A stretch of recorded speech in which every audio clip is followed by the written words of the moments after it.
तो तुमने देखा एक कॉन्ट्राडिक्शन क्रिएट हुआ, एनसीईआरटी में जो लाइन लिखी है वो कुछ और कह रही है और हमें जो लगता है प्रैक्टिकली वो कुछ और लगता है। तो ऐसे सिचुएशन में क्लियरिटी कैसे आएगी, वेरिफिकेशन कैसे होगा? तो एक ही रास्ता है, एक्सपेरिमेंटेशन। तो अगर हम एक्सपेरिमेंटेशन करें तो ये पॉसिबिलिटी है कि वेरिफिकेशन हो जाए। तो लैब में गोल्ड लीफ इलेक्ट्रोस्कोप अवेलेबल है, तुम जाकर एक्सपेरिमेंट कर सकते हो। मैंने भी एक्सपेरिमेंट किया, तो क्या एक्सपेरिमेंट किया वो मैं डेमोन्स्ट्रेट कर रहा हूँ और उसका रिजल्ट क्या मिला तो वो समझो। जस्ट इमेजिन करो ये गोल्ड लीफ इलेक्ट्रोस्कोप है जिसमें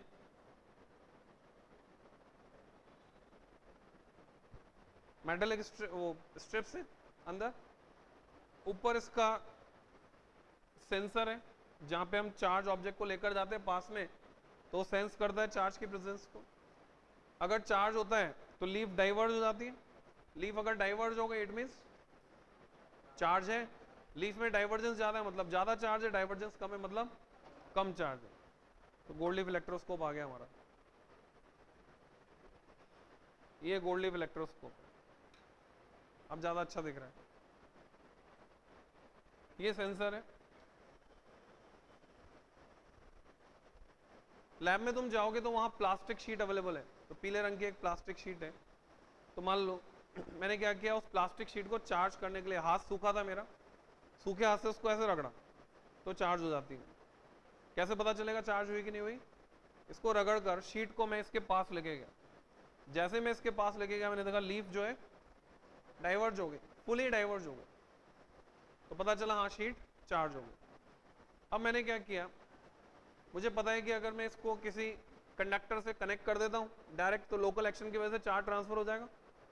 तो मैंने यहाँ से शीट को हटाया और लैब में अवेलेबल है ऑप्टिकल बेंच, उसकी मेटल की रॉड है, उसके अलावा रेजोनेंस ट्यूब है, उसमें भी मेटल का पाइप है, उससे ऐसे रगड़ते हुए घिसड़ते हुए चला दिया जिस साइड से चार्ज था, ऐसे मूव किया। तो एक्सपेक्टेशन क्या था कि इसका सारा चार्ज कहाँ चले गया होगा, उस पर। अब मैं इसको वापस यहाँ पे लाया, वापस लाया तो मैंने ये ऑब्जर्व किया कि लीफ में डाइवर्जेंस फिर प्रोड्यूस हुआ, पर पहले के कंपैरिजन में बहुत कम डाइवर्जेंस प्रोड्यूस हुआ। इसका मतलब इसका कुछ चार्ज ट्रांसफर हो गया। मैंने एक्सपेरिमेंट को रिपीट किया। अब लैब में वायर भी अवेलेबल है, कॉपर वायर, जो कनेक्टिंग वायर हम यूज करते हैं, उसमें धागे की लेयर चढ़ी होती है जिससे इंस्ट्रूमेंट्स को जोड़ते हैं। तो धागे की लेयर चढ़ा हुआ वो वायर अवेलेबल है लैब में। तो मैंने क्या किया, वो वायर लिया और उस वायर का एक सिरा, खुद तो मैंने इसको पकड़ा वहां से जहां पे धागा लगा हुआ था, बेयर पार्ट को, एक एंड को यहां कनेक्ट किया शीट को चार्ज करने के बाद, यानी पहले शीट को चार्ज कर लिया, देखा डाइवर्जेंस फुल। अब एक सिरा शीट पे कनेक्ट किया, दूसरा सिरा मेटल के ऑब्जेक्ट पर, जैसे ऑप्टिकल बेंच। मुझे लग रहा था कि अगर मैं सिर्फ एक पॉइंट कांटेक्ट बनाऊंगा तो खाली वही का चार्ज जाएगा। तो ऐसा सोचते हुए मैंने क्या किया, इधर वाले सिरे को लंबाई में बेयर पार्ट लिया और उसको ऐसे घिसड़ दिया, पूरी शीट पर अड़ाते हुए उसको चलाया मैंने कि सारा चार्ज ट्रांसफर हो जाए, ऐसा सोचते हुए ऐसा किया। ऐसा करने के बाद शीट को वापस लेके गया, देखा डाइवर्जेंस बिल्कुल नेग्लिजिबल, नहीं के बराबर, यानी चार्ज सारा ट्रांसफर हो गया। ये ऑब्जर्वेशन मिला। तो अभी मैंने क्या किया था, इसको तार को ऐसे घुमाया था। अब मैंने एक्सपेरिमेंट को फिर रिपीट किया। अब की बार मैंने तार को घुमाया नहीं, सिर्फ टच किया एक जगह पर टच किया, और फिर मैं जब शीट लेकर गया तो मैंने देखा डाइवर्जेंस फिर खत्म। यानी तार को ऐसे घुमाओ या एक जगह टच करो, उससे कोई फर्क नहीं पड़ रहा था, खाली एक जगह टच करने पर भी सारा चार्ज जा रहा था। तो मेरे को डाउट हुआ कि भाई यहां टच कर रहा हूं कंडक्टर को, तो इंसुलेटर का यहां का चार्ज उसमें कैसे जा रहा है। तो मैंने एक्सपेरिमेंट रिपीट किया। मैं सोचा कहीं ऐसा तो नहीं कि इसका चार्ज जो है हवा में डिस्चार्ज हो रहा हो, लीक हो रहा हो, कंडक्टर लगाने या नहीं लगाने का कोई फर्क ही नहीं पड़ रहा हो। तो मैंने अब की बार शीट को चार्ज किया, देखा डाइवर्जेंस फुल। अब शीट को ऐसे रहने दिया कुछ देर हवा में, कोई इससे connecting wire conducting wire touch नहीं किया, कॉपर का वायर टच नहीं किया, हवा में रहने दिया। शीट को मैं वापस लेके गया, देखा डाइवर्जेंस फिर फुल। इसका मतलब चार्ज लीक नहीं हो रहा था। मैंने एक बार फिर से किया एक्सपेरिमेंट, क्योंकि सामान सब अपने पास है, तो जब तक हमें क्लैरिटी नहीं हो, हम एक्सपेरिमेंटेशन को नए सिरे से करते हैं। तो इन्वेस्टिगेट करना था, मैंने फिर से एक्सपेरिमेंट किया। आपकी बार क्या किया मैंने, तार लिया, इसको चार्ज कर लिया, शीट को तार लिया, एक सिरा जो मैं कंडक्टर से जोड़ रहा था वो नहीं जोड़ा, मेटल की रॉड से नहीं जोड़ा, बस तार का एक एंड यहाँ टच किया, दूसरा एंड ओपन हवा में, यहाँ टच किया, हटाया, देखा, डाइवर्जेंस खत्म। यानी मेटल के दूसरे ऑब्जेक्ट का कोई रोल ही नहीं था। इसका मतलब ये कि सारा का सारा चार्ज कौन ले रहा था, कॉपर का वायर। तो कॉपर का वायर इटसेल्फ सारा चार्ज ले रहा था, वो खुद ही कंडक्टर की तरह एक्ट कर रहा था। तो ऐसा हुआ। तो इससे कंक्लूजन क्या निकला, कंक्लूजन ये निकला कि एनसीईआरटी में जो लाइन लिखी हुई है वो सही है, इंसुलेटर का चार्ज कंडक्टर से ट्रांसफर हो जाता है। ऐसा नहीं है कि इंसुलेटर तो चार्ज ट्रांसफर नहीं होगा। तो जहां तुमने डायग्राम बनाया था जिसमें एक तो टच करके बनाया था लोकल एक्शन, जहां पे राइट लगाया था वो तो ओके है, और जो दूसरा डायग्राम बनाया था जिसमें तुमने एक वायर दिखाया था कंडक्शन के लिए, वहां पे क्रॉस लगाया था, तो वो गलत है। तो वहां पर एरो लगा के मार्क करके लिखोगे कॉन्ट्राडिक्शन विद, उस डायग्राम में एरो लगा के मार्क करके लिखोगे कॉन्ट्राडिक्शन विद, हाँ गलत वाले पे, contradiction with statement, contradiction with statement given in article 1.3 NCERT, contradiction with statement given in article 1.3 NCERT,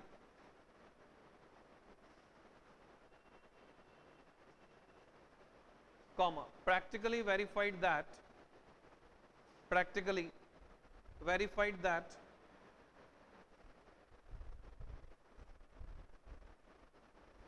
the charge get transferred, practically verified that, पूछ के लिख लेना बाद में किसी से, practically verified that the charge get transferred through conducting wire, charge get transferred through conducting wire।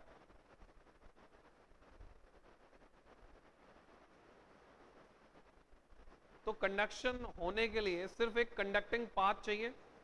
Conduction जो है इंसुलेटर टू कंडक्टर भी हो सकता है, कंडक्टर टू इंसुलेटर भी हो सकता है। पाथ कंडक्टिंग होगा तो कंडक्शन होगा, पाथ अगर इंसुलेटिंग होगा तो कंडक्शन नहीं होगा। ये कंक्लूजन निकला। कंडक्शन में एक कॉमन एग्जांपल बनता है, एक कॉमन क्वेश्चन है जो कंडक्शन पर बेस्ड है। तो क्वेश्चन लिखोगे चार्ज के ट्रांसफर को लेकर,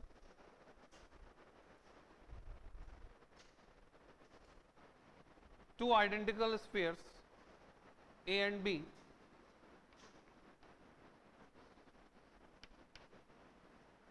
each have charge Q. Two identical spheres A and B each have charge Q, comma, now a third similar neutral sphere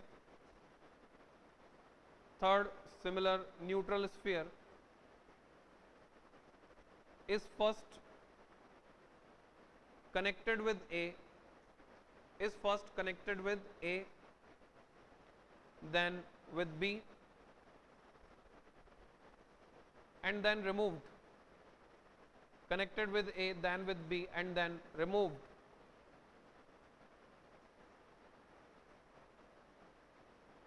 Then find final charges on each. Third similar neutral sphere C is first connected with A, then with B, and then removed. Then find final charges. तो हम बोलेंगे A पर कितना बचेगा, C लाया, C connect किया, इस पर आ जाएगा Q/2, आधा आधा बांट लेंगे इस पे Q/2, तो A पर आ जाएगा Q/2। B और C की बात करें तो अब C को यहां से ले जाकर मैं इससे कनेक्ट करूंगा, दोनों के पास कुल मिलाकर है 3Q/2, तो आधा आधा बांटेंगे, 3Q/2 का आधा, 3Q/4, 3Q/4, ये फाइनल चार्जेस होंगे। तो कंडक्शन में एक बॉडी चार्ज लूज करती है, दूसरी बॉडी चार्ज गेन करती है। सेम नेचर का चार्ज कंडक्ट होता है, एग्जैक्टली सेम अमाउंट में होता है, जितना एक लूज करेगी उतना दूसरी गेन करेगी। तो अगर इसकी सिमेट्री हमें देखनी है तो थर्मोडायनेमिक्स में मिलती है प्रिंसिपल ऑफ कैलोरीमेट्री। वहां क्या पढ़ा था तुमने, heat loss by one body is equal to heat gain by other body. Conduction के लिए भी वैलिड है। तीसरा मेथड पढ़ेंगे हम, इंडक्शन। इलेक्ट्रोस्टैटिक इंडक्शन भी कहते हैं इसको, इंडक्शन। जोर से बोलो।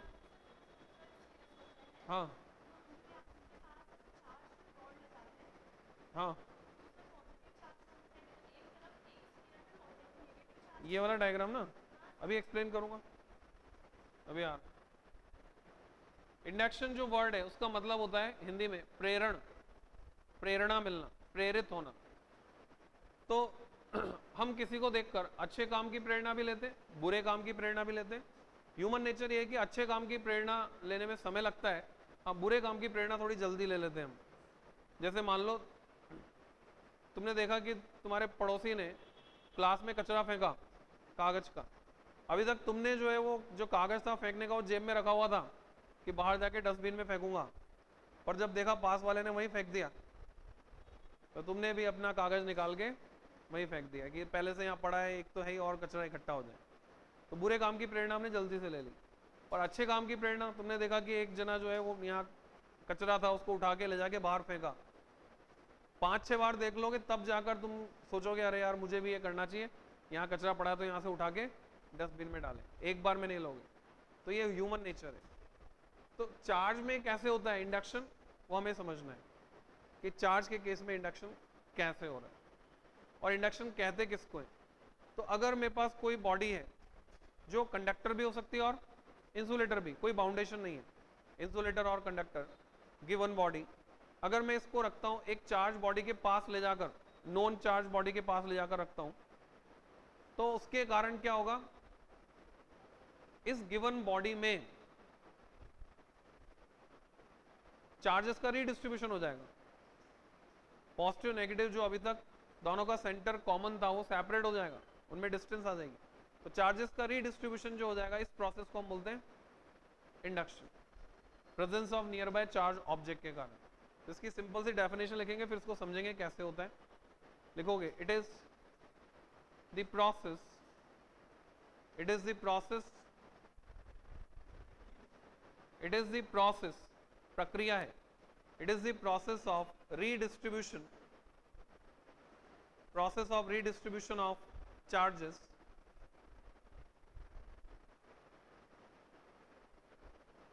in a given body, process of redistribution of charges in a given body due to the presence of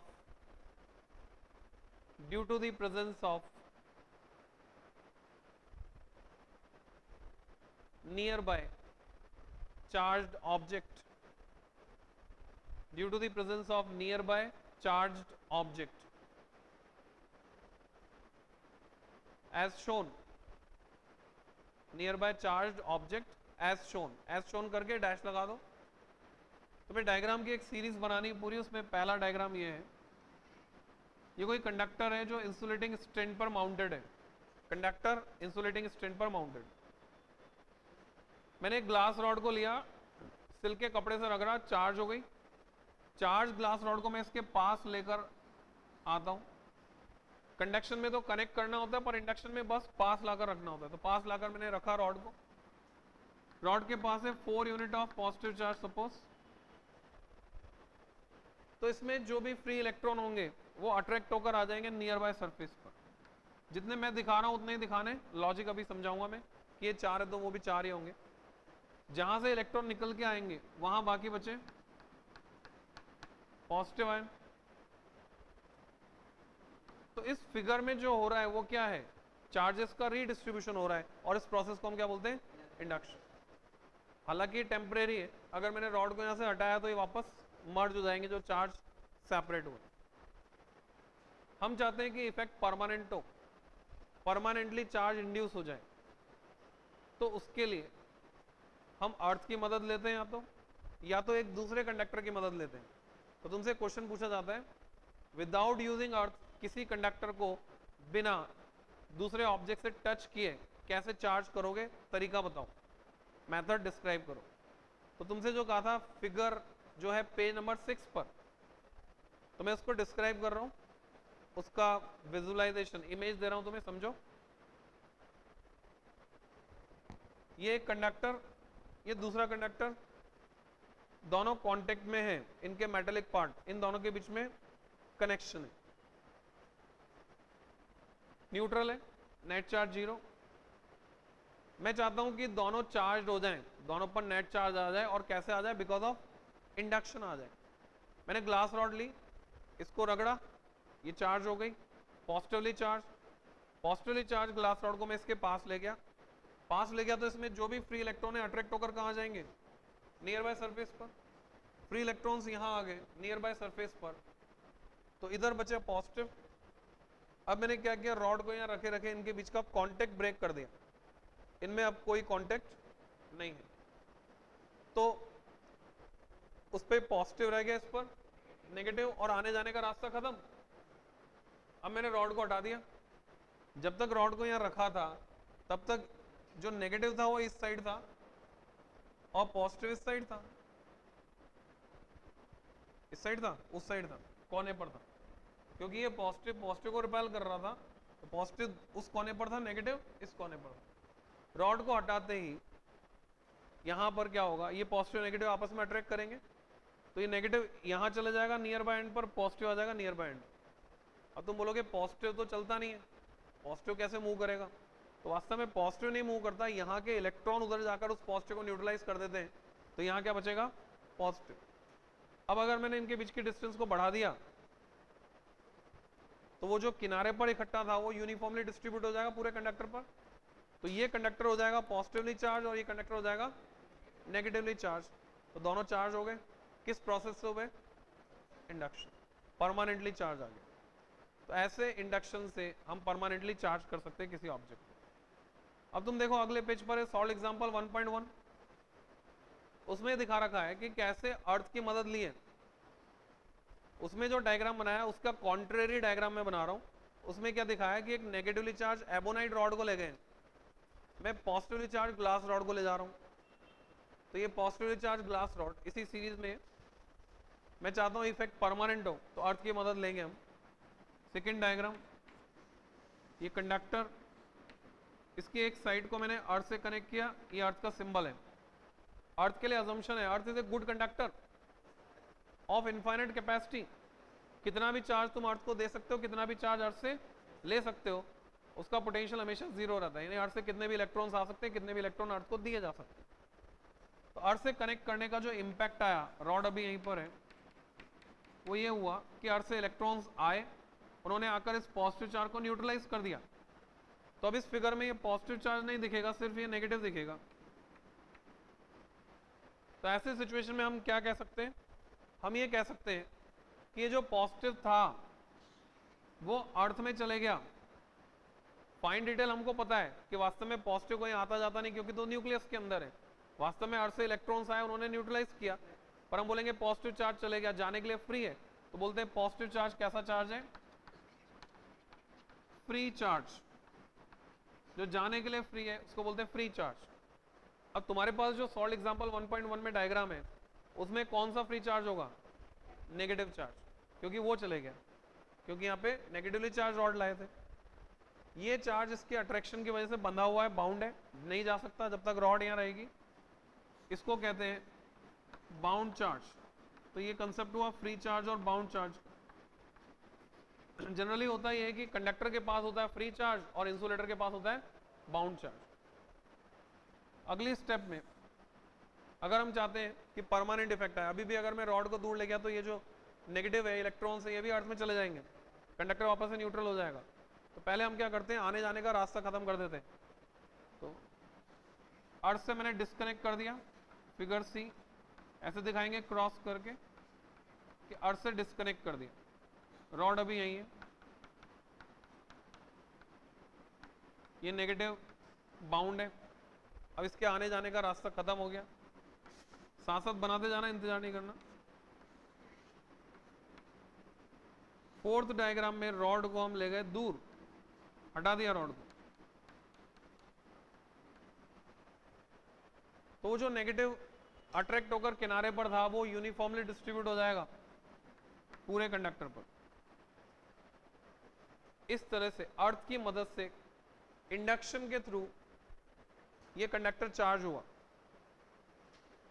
अब ये जो चार्ज है इसको बोलते हैं इंड्यूस चार्ज, और जिसके कारण ये इंड्यूस हुआ उसको बोलते हैं इंड्यूसिंग चार्ज। यानी इसको अगर मैं रिप्रेजेंट करूं तो इसको Q से दिखाएंगे, इसको बोलेंगे इंड्यूसिंग, और इसको दिखाएंगे Q डैश से, और इसको बोलेंगे इंड्यूस्ड। एक है इंड्यूसिंग चार्ज जो इंड्यूस कर रहा है, दूसरा इंड्यूस चार्ज जो इंड्यूस हुआ है, और इनमें एक रिलेशन होता है और उसी रिलेशन के हिसाब से इनको दिखाया जाता है। ऐसे आर्बिट्रेरी नहीं कि 4 बना दिए, 5 बना दिए, 3 बना दिए, ऐसे कुछ नहीं, रिलेशन है, रूल है। तो इलेक्ट्रोस्टैटिक्स का पहला फॉर्मूला तुम पढ़ने जा रहे हो। इलेक्ट्रोस्टैटिक्स में पहला फॉर्मूला इन दोनों का relation, induced charge Q dash equal to minus Q times 1 minus 1 upon capital K, जहां पर ये जो K है इसे इंट्रोड्यूस किया हमने, इसको बोलते हैं डाई इलेक्ट्रिक कांस्टेंट।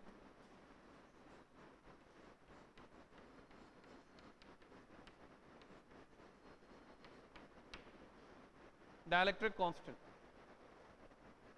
इसकी वैल्यू मिनिमम वैल्यू होती है 1, मैक्सिमम वैल्यू होती है इंफिनिटी। K 1 होता है फॉर वैक्यूम, और एयर में ज्यादा अंतर नहीं होता इसलिए सेम मान लेते हैं। वैक्यूम और एयर दोनों के लिए 1। K इंफिनिटी होता है सभी मेटल्स के लिए, सभी कंडक्टर्स के लिए, पर इसकी ये वैल्यू होती है स्टैटिक स्टेट में। डायनामिक स्टेट में सिचुएशन बदल जाती है। स्टैटिक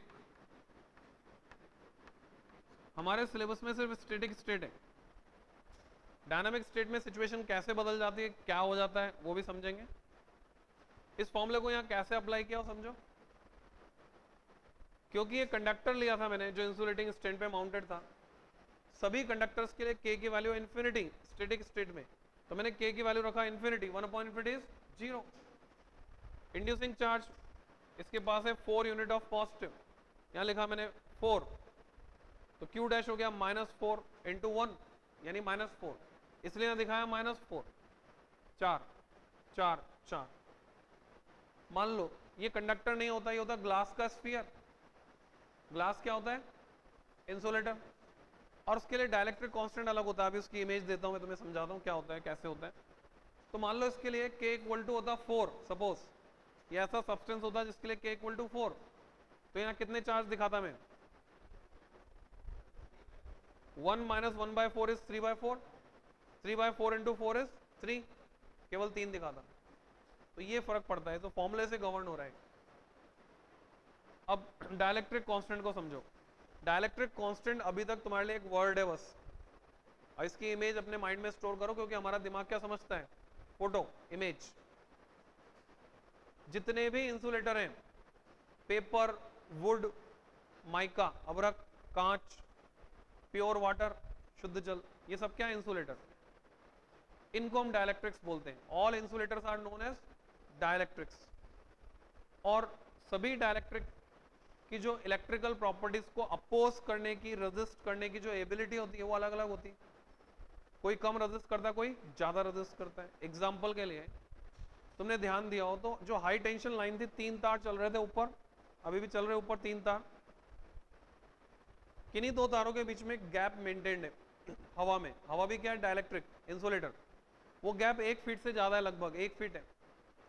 हवा तेज चलती है और अगर वो गैप कम हो जाता है तो कई बार तुमने अगर ऑब्जर्व किया हो तो स्पार्किंग हो जाती, चार्ज जम कर जाता है, यानी बीच की एयर का आयनाइजेशन हो जाता है। तो वो जो डाइलेक्ट्रिक है वो अभी तक क्या कर रहा था, इंसुलेट कर रहा था, चार्ज को ट्रांसफर नहीं होने दे रहा था। पर जब चार्ज जंप कर जाएगा तो कब जंप करेगा, जब उसका आयनाइजेशन हो जाएगा, वो नॉन कंडक्टिंग से क्या बन जाएगा, कंडक्टिंग। तो हर डाइलेक्ट्रिक की इलेक्ट्रिकल प्रॉपर्टीज को रेजिस्ट करने की एक एबिलिटी होती है, क्षमता होती है, उसके बाद वो रेजिस्ट नहीं कर पाते। तो ये जो इलेक्ट्रिकल प्रॉपर्टीज को सपोर्ट करने का नेचर है अलग अलग डाइलेक्ट्रिक का, मैंने बताया हवा एक डाइलेक्ट्रिक है और हवा में डिस्टेंस कितनी रखी हमने, 1 फीट। वही 3 तार जब ग्राउंड कर रहे हैं, तुमने देखा जमीन में गड्ढा खोद के डाल दिया, काले काले पाइप निकले हुए कई जगह, उस एक ही काले पाइप के अंदर तीनों तार हैं बिल्कुल सटे हुए, कैसे पॉसिबल हुआ? अब वहां स्पार्किंग होने की संभावना क्यों नहीं है? इंसुलेटर डिफरेंट है, अब एयर नहीं है, अब इंसुलेटर है वहां रबर। तो डाइलेक्ट्रिक चेंज हो गया तो प्रॉपर्टी चेंज हो गई। तो अकॉर्डिंग टू इलेक्ट्रिकल सपोर्ट अलग अलग इलेक्ट्रिक बिहेवियर है अलग अलग इंसुलेटर का, उसके हिसाब से उनके लिए एक एक कांस्टेंट डिफाइन किया गया और वो कांस्टेंट है के। अब स्टैटिक और डायनामिक स्टेट का क्या चक्कर है वो समझो। ये के की वैल्यू जो है वो हमें जो पढ़नी है वो स्टैटिक स्टेट में पढ़नी है। अगर मैं तुम्हें डायनामिक स्टेट में बताऊं तो ये जो के इन्फिनिटी है मेटल्स के लिए, डायनामिक स्टेट अगर होती है तो ये 1 हो जाता है मेटल्स के लिए इन्फिनिटी की बजाय, जो कि स्टैटिक स्टेट में कितना है, इन्फिनिटी। क्यों आया फर्क? लाइव एग्जांपल से समझो। एक चोर चोरी करके भाग रहा है, तुम पीछे से आ रहे हो जॉगिंग करते हुए, तो तुम किस स्टेट में हो, डायनामिक स्टेट। तो बहुत संभावना है कि तुम भागकर उसको पकड़ लो, पर अगर तुम पास में कुर्सी पे बैठे हुए हो या पलंग बिछा हुआ है तुम लेटे हुए हो और चोर चोरी करके भाग रहा है, तो तुम स्टैटिक स्टेट में बहुत कम संभावना है कि तुम उसको पकड़ पाओ। कोटा में सबसे ज्यादा चोरी होती है साइकिल। बच्चा कचौरी खाने के लिए दुकान पे खड़ा होता है, साइकिल रखता है, कचौरी खा रहा होता है, पता चलता है उसकी साइकिल लेकर कोई भाग रहा है। तो स्टैटिक स्टेट और डायनामिक स्टेट में चोर को पकड़ने में जिस तरह से फर्क पड़ गया, कंडीशन बिल्कुल डिफरेंट हो गई। सिमिलरली ये जो के है डायनामिक स्टेट में 1 हो जाता है। कैसे हो जाता है इसको प्रैक्टिकली मैं आगे एक्सप्लेन करूंगा, ऐसे तुम्हें हिंट दे रहा हूं। हिंट ये है कि अगर फ्रीक्वेंसी कम है तो हम क्या मान सकते हैं, स्टैटिक स्टेट। जैसे रेडियो में जो प्रोग्राम आ रहा है उसकी फ्रीक्वेंसी कम है, तो अगर तुम रेडियो किसी लिफ्ट के अंदर चलाने की कोशिश करोगे तो सिग्नल नहीं पकड़ेगा, वहां पर के इक्वल टू इन्फिनिटी काम करेगा, स्टैटिक स्टेट। पर मोबाइल के जो सिग्नल है उसकी फ्रीक्वेंसी ज्यादा है, तो कौन सी स्टेट हुई, डायनामिक। तो लिफ्ट में मोबाइल के सिग्नल आ जाते हैं, मोबाइल में घंटी बज जाती है लिफ्ट में, क्योंकि डायनामिक स्टेट में वो जो मेटल का कंटेनर है लिफ्ट, उसके लिए के इक्वल टू 1 है। 1 है तो वो सिग्नल को नहीं रोक पाएगा, और के इक्वल टू इन्फिनिटी तो सिग्नल को रोक रहा है। तो ये डिफरेंस आ जाता है स्टैटिक और डायनामिक स्टेट में। तो हमने इंडक्शन को पढ़ा। अब तुम्हें क्लियर हो जाना चाहिए फिगर जो पेज 6 पर है और सॉल्व एग्जांपल 1.1। ठीक है, ये रिवाइज करने हैं तुमको सारे, क्योंकि आज का होमवर्क क्या, आज का होमवर्क ये है कि आज का लेक्चर रिवाइज करोगे 15 मिनट में, और उसके अलावा पूरे वीक में तुम्हें यही तैयार करना है। नेक्स्ट वीक तुम्हारा टेस्ट होगा, नेक्स्ट वीक सैटरडे को टेस्ट होगा, एक 20 मिनट्स का, 20 मार्क्स का, 20 नंबर और 20 मिनट। और उसमें क्या आएगा, charge and force. Charge and force पूरा कर चुके होंगे हम, वो आएगा, छोटे छोटे क्वेश्चंस आएंगे, पेपर में लिखकर तुम्हें वापस देने होंगे। पहला टेस्ट तो ऐसे ही होगा, आगे फिर और मॉडिफाई करेंगे। तो तुम्हें कहां तक तैयार करना है, नेक्स्ट क्लास में आने से पहले, नेक्स्ट कल तो आओगे, कल के बाद जब नेक्स्ट वीक आओगे, पूरा मैं कल पूरा बता रहा हूं, तो तुम्हें तैयार करना है पेज नंबर 13 तक, एनसीईआरटी में पेज नंबर 13 तक तैयार करना है। नेक्स्ट वीक जब फ्राइडे को आओगे उससे पहले पहले। तो वापस लौटते हैं, हमने देखा चार्ज को एग्जिस्टेंस में लाने के 3 method, friction, conduction and induction. Clear, 3 तरीके से चार्ज एग्जिस्टेंस में है। अब इसके बाद आगे बढ़ेंगे हम, चार्ज एग्जिस्टेंस में आ गया, अब क्या करना है, इसको डिटेक्ट करना है, इसकी प्रेजेंस को डिटेक्ट करना है, नापना है। तो next heading detection of charge. अच्छा, डिटेक्शन ऑफ चार्ज से पहले ये जो पेज है इस पे टॉप मार्जिन होता है, वहां पे स्टार मार्क करके एक इंपॉर्टेंट स्टेटमेंट लिखो जो इंडक्शन से रिलेटेड है, टॉप मार्जिन पे लिखो। ये जो आईआईटी में भी काम का है बहुत, जो स्टेटमेंट तुम्हें लिखा रहा हूं, एक इंपॉर्टेंट कंसेप्ट है। लिखोगे induction can take place, induction can take place only in bodies. Induction can take place only in bodies. Bodies में होता है खाली, but not in point objects. But not in point objects. Induction जो होता है वो पॉइंट ऑब्जेक्ट्स में नहीं होता, सिर्फ बॉडीज में होता है। और इसका कॉन्सिक्वेंस क्या है? इसका कॉन्सिक्वेंस ये है कि मैं एक स्टेटमेंट दे सकता हूं, two similarly charge bodies may attract each other but two similar point charges must repel. अभी तुम्हें समझ में आना चाहिए कि दो सिमिलरली चार्ज बॉडीज है तो हो सकता है अट्रैक्ट कर लें, पर अगर दो सिमिलर पॉइंट चार्जेस हो तो डेफिनेटली वो रिपेल करेंगे। तो ये अट्रैक्ट कैसे कर लेंगे सिमिलरली चार्ज बॉडीज? डायग्राम से तुम समझ सकते हो कि अगर एक बॉडी के पास चार्ज कम है, दूसरी के पास चार्ज ज्यादा है, सेम नेचर का है, ये भी पॉजिटिव है, भी पॉजिटिव, दोनों को पास लाएं, इंडक्शन होगा। इन दो पॉजिटिव के कारण यहां आएंगे दो नेगेटिव, और इन चार पॉजिटिव के कारण यहां पर आएंगे चार नेगेटिव इंड्यूस होके। ये जहां से दो नेगेटिव आए वहां बचे दो पॉजिटिव, जहां से निकल के चार नेगेटिव आए वहां बचे चार पॉजिटिव। तो अब ये एक दूसरे का इफेक्ट खत्म कर देंगे।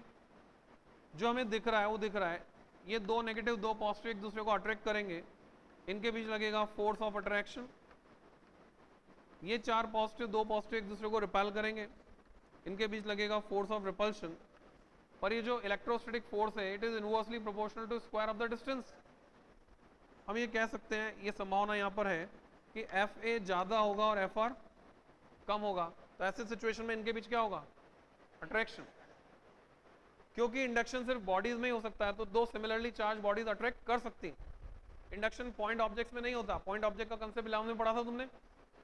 ऑब्जेक्ट जो डिस्टेंस ट्रेवल कर रहा है उसके कंपैरिजन में ऑब्जेक्ट का खुद का साइज नेग्लिजिबल है, तो हम उसको पॉइंट ऑब्जेक्ट ट्रीट कर रहे थे। यहां पर अगर चार्ज कंसंट्रेटेड होगा किसी पॉइंट पर तो बोलेंगे उसको पॉइंट चार्ज। तो पॉइंट चार्ज में इंडक्शन नहीं होगा, और इंडक्शन नहीं होगा तो सिमिलर पॉइंट चार्ज हमेशा रिपेल करेंगे, पर सिमिलरली चार्ज बॉडीज अट्रैक्ट कर सकते हैं। तो अब आगे चलेंगे हम, डिटेक्शन ऑफ चार्ज। चार्ज की प्रेजेंस को कैसे डिटेक्ट किया जाएगा?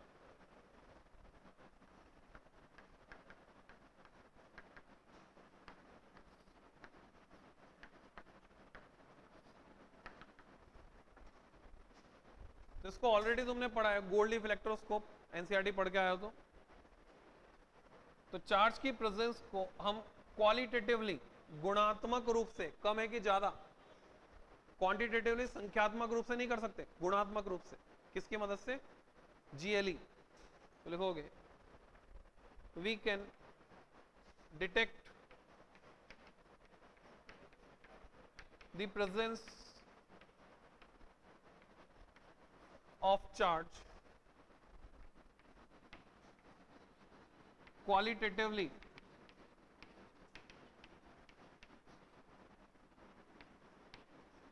using GLE। GLE का मतलब गोल्ड लीफ इलेक्ट्रोस्कोप। पर जेई मेन में क्वेश्चन आता है जिसमें तुमसे इंस्ट्रूमेंट के बारे में जानकारी मांगी जाती है। जैसे जेई मेन में एक क्वेश्चन आया, bolometer, BOLO, bolometer is the instrument use for measurement of, चार ऑप्शन दे दी।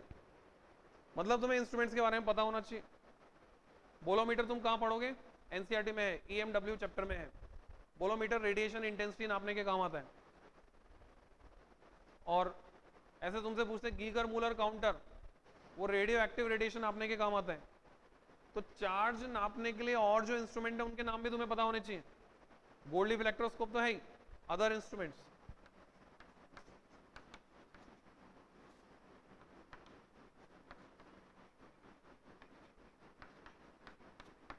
तो अदर इंस्ट्रूमेंट्स में हमारे पास है इलेक्ट्रोमीटर, इससे भी हम चार्ज नाप सकते हैं। और हमारे पास है वोल्टामीटर। क्या लिखा है मैंने? वोल्ट मीटर लिखा है कि वोल्टामीटर लिखा है? दोनों सेम होते हैं कि डिफरेंट? वोल्ट मीटर तो निडल वाला इंस्ट्रूमेंट होता है, जैसे पोटेंशियल डिफरेंस नापते हैं।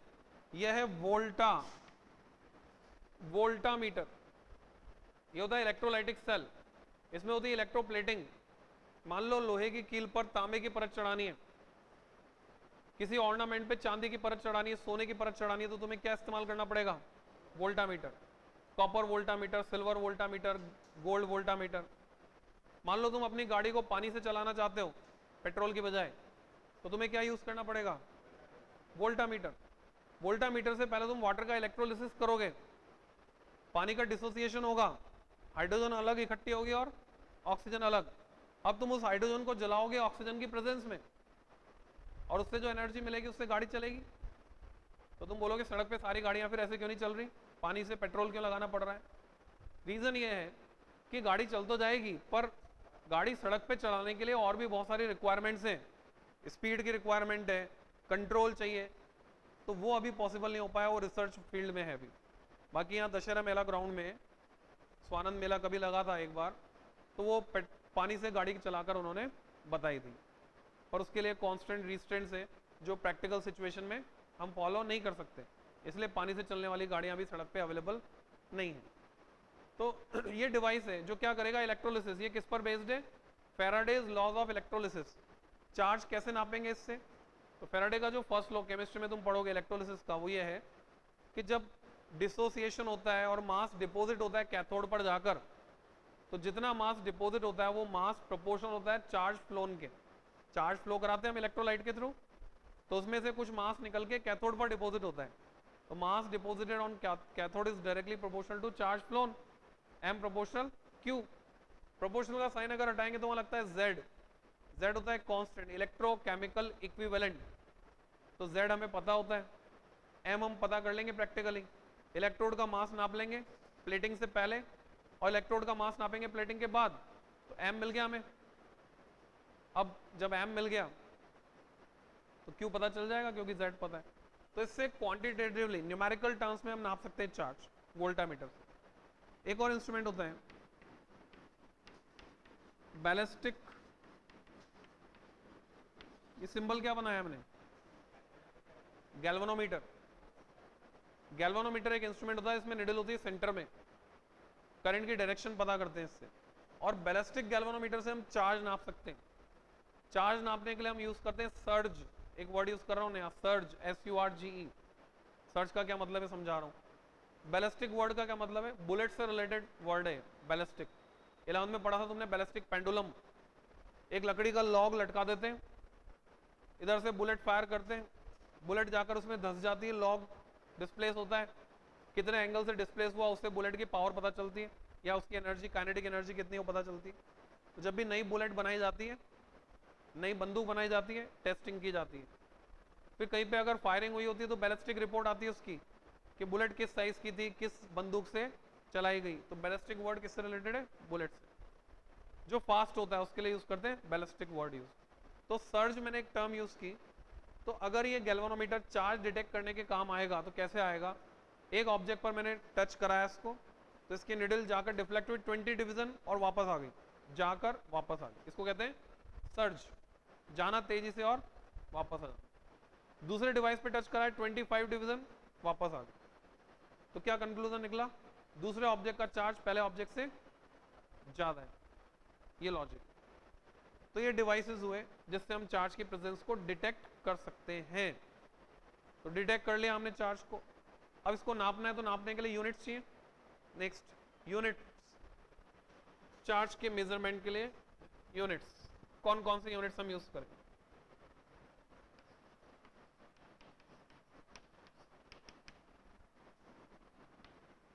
ऐसा यूनिट, सबसे पहले उसकी बात करें। ऐसा ही कैसे लिखा जाता है? डॉट नहीं लगाया जाता, ये सही तरीका है सिस्टम इंटरनेशनल लिखने का। ऐसा यूनिट तुम फैमिलियर हो, कूलम, कैपिटल C से। साइंटिस्ट के नाम पर जितने भी यूनिट है सिंगल कैपिटल लेटर से दिखाई जाती हैं ज्यादातर।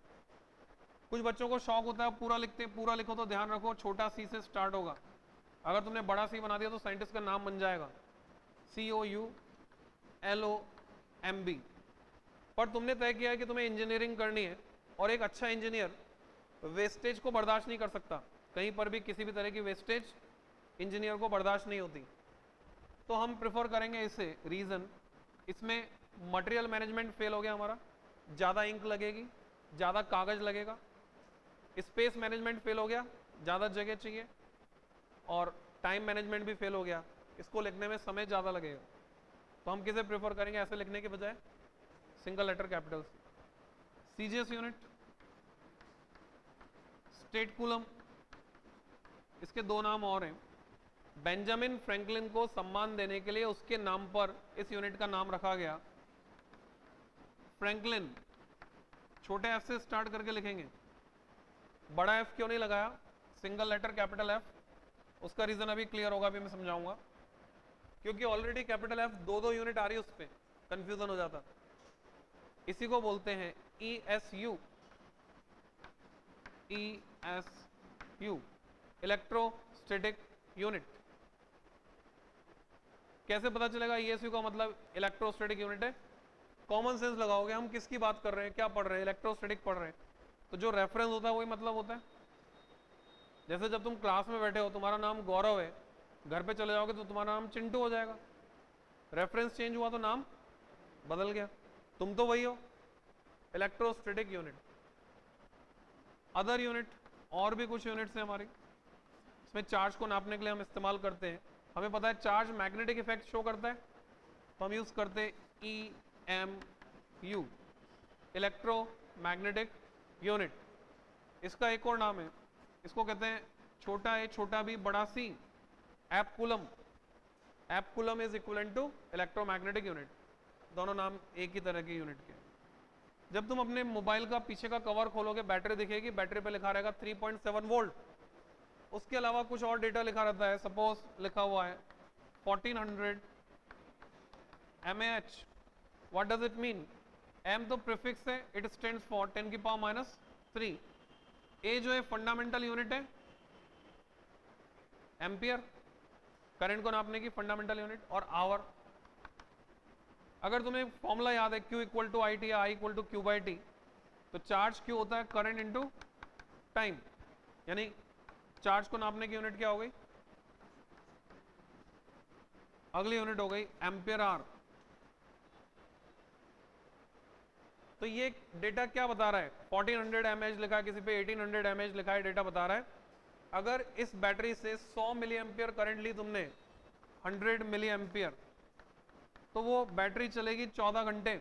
14 घंटे में डिस्चार्ज होगी। प्रोडक्ट किसके बराबर होगा? कैपेसिटी के बराबर।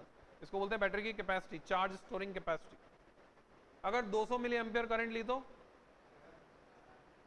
7 घंटे से कम चलेगी। करंट इलेक्ट्रिसिटी जब पढ़ोगे ना, उसमें आएगा एक फैक्टर इंटरनल रेजिस्टेंस। ज्यादा करंट खींचने पर इंटरनल रेजिस्टेंस बढ़ जाता है।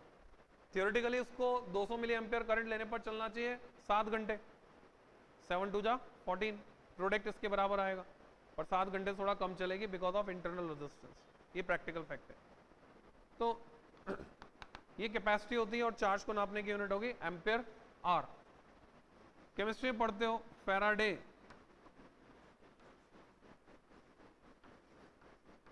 फैराडे में नापा जाता है चार्ज। इन सभी यूनिट में रिलेशन क्या होगा वो देखेंगे, इंटर रिलेशन, जिससे पता चल सके कौन बड़ा है कौन छोटा है। कूलम जो ऐसा यूनिट है वो सीजीएस यूनिट से बड़ी है। यहाँ पे एक कूलम में 3 × 10⁹ स्टेट कूलम इतने होते हैं। अब कैसे लिंक करें, याद रखने का क्या तरीका? तुम्हें याद है स्पीड ऑफ लाइट कितनी होती है? 3 × 10⁸। इसमें एक पावर बढ़ गई, और स्पीड ऑफ लाइट का सिंबल भी आ रहा है C, तो उससे तुम लिंक करके याद रख सकते हो। क्या हमेशा ऐसा यूनिट सीजीएस से बड़ी होती है? Not necessary. जब हम बात करेंगे वोल्ट की, इलेक्ट्रिक पोटेंशियल, ऐसा unit volt, CGS unit state volt. State volt volt से बड़ा होता है। एक स्टेट वोल्ट में 300 वोल्ट होते हैं। यहां पर कूलम बड़ा है स्टेट कूलम से, पर स्टेट वोल्ट वोल्ट से बड़ा होता है, उल्टा हो जाता है। एप कूलम में किसके बराबर है? 1/10। एप कूलम या EMU कूलम से बड़ा है। एक एप कूलम में है 10 कूलम। कैसे याद रखें इसको? लिंकिंग। कहां लिंक करोगे? 11th में तुमने एक यूनिट पढ़ी थी कोएफिशिएंट ऑफ विस्कोसिटी को नापने के लिए, याद है? पॉइज। POISE, poise. क्या पॉइज ऐसा यूनिट है? नहीं है। 10 पॉइज ऐसा यूनिट है, डेका पॉइज। 10 पॉइज होती है ऐसा यूनिट। तो 10 का फैक्टर आ रहा है ऐसा ही बनाने के लिए, यहां पर भी ऐसा ही बनाने के लिए किसका फैक्टर आ रहा है? 10 का। तो डेका पॉइज लिंक हो गया, वो भी वहां याद रहेगा, 10 पॉइज इज ऐसा यूनिट। और यहां पर भी याद रहेगा कि इसका 10 टाइम्स करोगे तब ऐसा यूनिट मिलेगी। एम्पियर आर को बदलो, आर को सेकेंड में बदला क्योंकि एम्पियर सेकेंड ऐसे होते, तो 60 into 60, 1 ampere hour equal to 3600 coulomb. तो 1 coulomb equal to 1/3600 ampere hour. Similarly chemistry में तुम पढ़ते हो एक फेराडे में होते हैं 96500 कूलम, तो एक कूलम में होंगे 1/96500 फेराडे। इस कंपैरिजन से हमें पता चला कि फेराडे है लार्जेस्ट यूनिट। एक नंबर में आता है question, which one is the largest? Faraday, charge को नापने की सबसे बड़ी यूनिट। और स्टेट कूलम फ्रैंकलिन या ईएसयू है स्मॉलेस्ट, सबसे छोटी यूनिट। तो हमने पढ़ लिया चार्ज को कैसे डिटेक्ट करना है, चार्ज को कैसे नापेंगे। अब हम पढ़ेंगे चार्ज की प्रॉपर्टीज, कि चार्ज में क्या क्या प्रॉपर्टीज है। Next article, properties.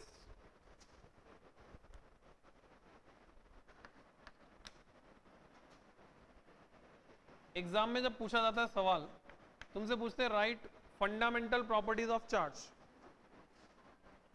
तो वैसे तो चार्ज की कई प्रॉपर्टीज है, पर उनमें से जो फंडामेंटल है वो है सिर्फ शुरू की 3। एनसीईआरटी में स्पेशली मेंशन्ड है फंडामेंटल प्रॉपर्टी किसको बोलेंगे। तो तुम्हें इसमें ब्रैकेट में लिखना है फर्स्ट 3 आर फंडामेंटल या बेसिक। जो तुम प्रॉपर्टीज लिखने जा रहे हो उसमें से शुरू की 3 प्रॉपर्टीज है फंडामेंटल या basic.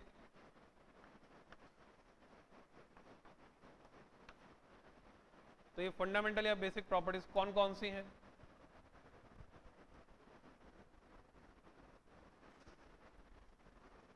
First is additivity. Physics में चीजें आसान है, जो नाम है वही मतलब है। एडिटिविटी का मतलब एबिलिटी टू गेट एडेड, जुड़ने की क्षमता। तो चार्ज नेचर में एडिटिव होता है, जुड़ने की एबिलिटी रखता है। कैसे जुड़ने की एबिलिटी? और कहां देखने को मिली थी हमें? गुल्लक में, पिगी बैंक। आज 1 रुपए डाले, कल 2 रुपए का सिक्का, परसों 5 रुपए, कुल मिलाकर हो गए 8 रुपए जुड़कर। और 2 रुपए आइसक्रीम खाने के लिए निकाल लिया तो बचे 6 रुपए, घट भी जाता है। तो दिस इज कॉल्ड एडिटिविटी। तो किसी ऑब्जेक्ट को Q1 दिया, Q2 दिया, Q3 दिया, टोटल हो गया Q1 plus Q2 plus Q3। अब दे दिया माइनस Q4, तो हो गया Q1 plus Q2 plus Q3 minus Q4। This is called additivity. Second, conservation. तो इसको तुम लिंक कर सकते हो law of conservation of energy से। 11th क्लास में फर्स्ट चैप्टर में तुमने पढ़े थे conservation laws, law of conservation of linear momentum, law of conservation of angular momentum, law of conservation of energy. Statement रटा हुआ होगा, energy can neither be created nor be destroyed. Same statement यहाँ use करेंगे charge के लिए। तो लिखोगे charge can neither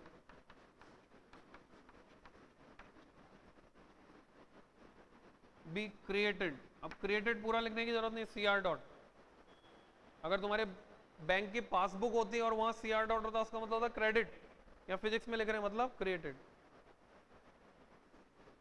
nor be destroyed. Symmetry है इसलिए इसको भी पूरा लिखने की जरूरत नहीं है, याद आ जाएगा हमको।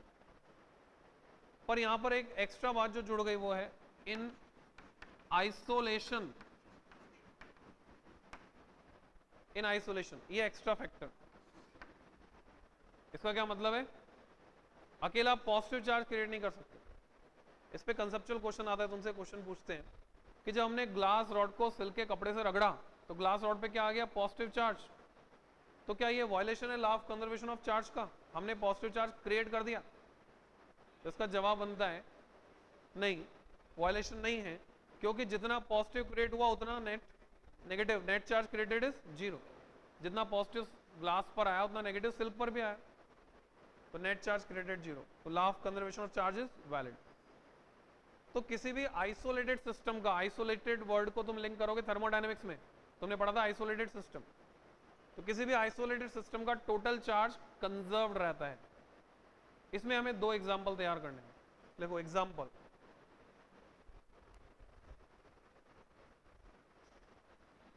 वैसे तो तुम जितनी भी केमिकल रिएक्शन लिखते हो सब में चार्ज बैलेंस करते हो, मास बैलेंस करते हो, और हर केमिकल रिएक्शन इसका एग्जांपल है, पर यहां पर्टिकुलर 2 एग्जांपल तुम्हें तैयार करने हैं। पहला पेयर प्रोडक्शन, जैसा नाम है वैसी रिएक्शन है। पेयर प्रोडक्शन में क्या होता है, एनर्जी कन्वर्ट हो जाती है मास में।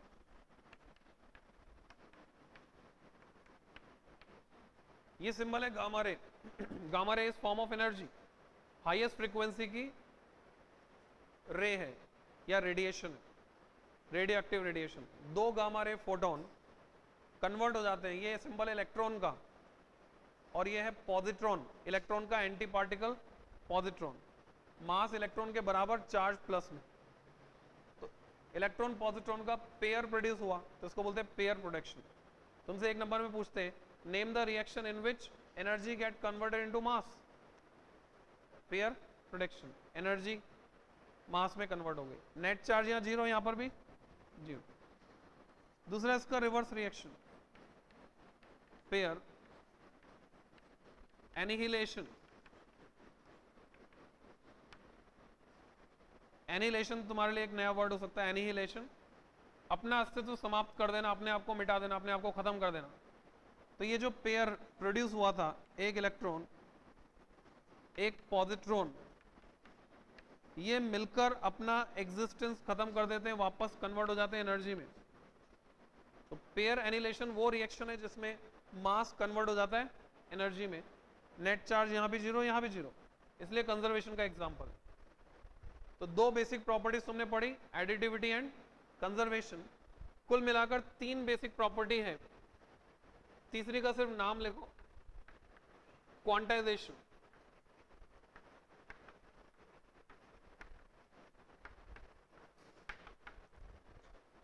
क्या करना है वो मैं बता रहा हूं। मेडिटेशन चालू करने के लिए, सीखने के लिए तुम्हें एक एक्सरसाइज करनी है। तुम्हें इस लेवल का मेडिटेशन नहीं सीखना कि तुम्हें जानना हो कि तुम कौन हो, कहां से आए हो, पिछले जन्म में क्या थे। तुम्हें इस लेवल का मेडिटेशन भी नहीं करना कि तुम्हें भगवान को जानना है कि भगवान कैसा है, क्या है। अभी इस उम्र में इस लेवल का मेडिटेशन रिक्वायर्ड नहीं है। अभी जो तुम्हारी करंट रिक्वायरमेंट है वो ये है कि तुम फोकस करना सीख सको, कंसंट्रेट कर सको सब्जेक्ट पर।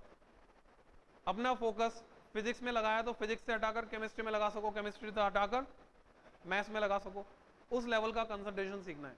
तो उसके लिए पहली स्टेप क्या है, तुम क्या करोगे, आज जब रात को सोने जाओगे तो सोते वक्त, क्वांटाइजेशन तुम्हारे लिए नया वर्ड तो है नहीं, पहले सुना हुआ सभी ने, तुम अपना सारा फोकस ले आओगे वर्ड क्वांटाइजेशन पर, सिर्फ इसी के बारे में सोचोगे और इसी के बारे में सोचते सोचते सो जाओगे।